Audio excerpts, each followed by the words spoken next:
خب سلام بچه ها، اومدم با یه برنامه جدید نصب کردم که میخوام بهش نمره بدم، مثلا 0 تا 10. خب اسمش ماینکرافت 2 و عکس لوگوش هم خیلی خوبه. به لوگوش 10 از 10 میدم. خب بریم داخل. شروعی بازی میزنیم. نوشته ماینکرافت 2. دستهاش هم که خیلی عالیه. نوشته سی گیم پلیر، همین پلی سلیکت بود، کرات نیو بود، نه همین میزنه پلی سلیکت بود، نه کرات نیو بود.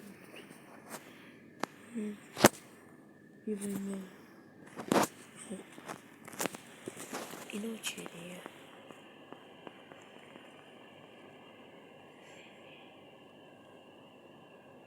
نمیدونم، هرچی که هست باشه.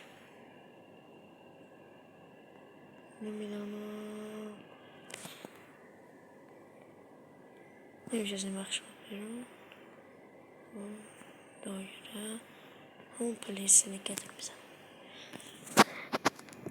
نوشته لول 1 سبتر. اینو بزنیم. نمیدونم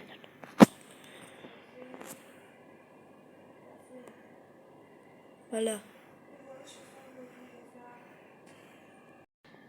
بچه 1 دقیقه که بازی شروع شد،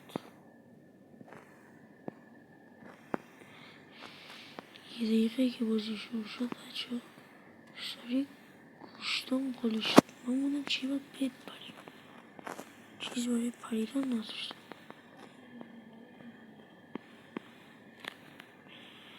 باید چی باید بپریم. اینو از دادن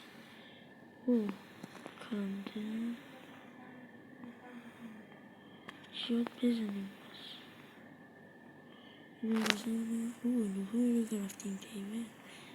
آرویلو بزنم اینو گرفتیم تیبه. رشمم دایره بزنم میرم بیرون. بس به چی باید بزنم؟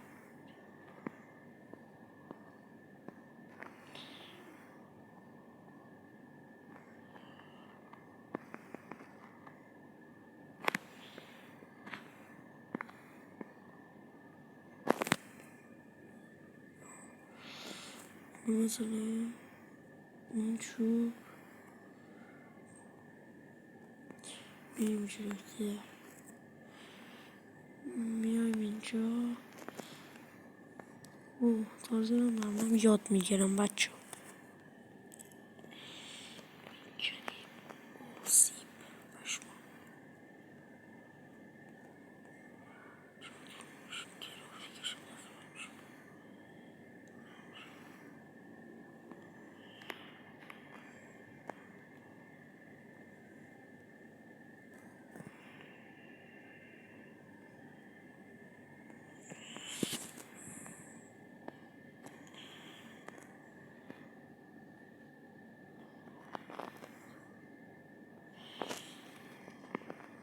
گیم پلی بازی خوبه. من حساب دارم چی رو بپرم. تنها چیزی که نذاشتم تو این بازی همه من بپرم.